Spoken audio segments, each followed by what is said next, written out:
রাসূল সাল্লাল্লাহু আলাইহি ওয়াসাল্লাম বলেছিলেন যে শেষ জামানায় দুই শ্রেণীর মানুষ আসবে যাদেরকে আমি এখনো দেখি নাই। এক শ্রেণী হচ্ছে নিসাউন কাসিয়াতুন আরিয়া, মুইলাতুন মামিলাত, মানে এমন এক শ্রেণীর মেয়ে বের হবে শেষ জামানায় যারা কাপড় পরেও ন্যাংটা হয়ে থাকবে। ভাষাটা ভালো করে বোঝেন, কাপড় পরেও তারা নগ্ন হয়ে থাকবে। আমার মনে হয় না এটার ব্যাখ্যা করার দরকার আছে।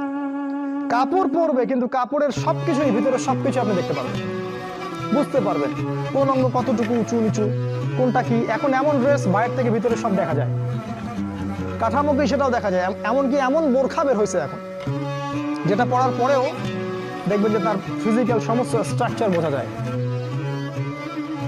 এই যে নারীরা বের হবে এটা রাসূল আগেই বলেছিলেন।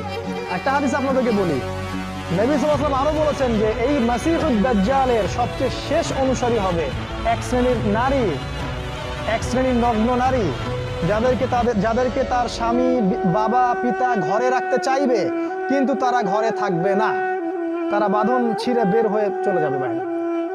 আবার বুঝাই, শেষ জামানায় মাসিহুদ দাজ্জালের অনুসারী হবে এক শ্রেণীর নারী যাদেরকে তাদের পিতা স্বামী ভাই ঘরে রাখতে চাইবে, তারা ঘরে থাকবে না।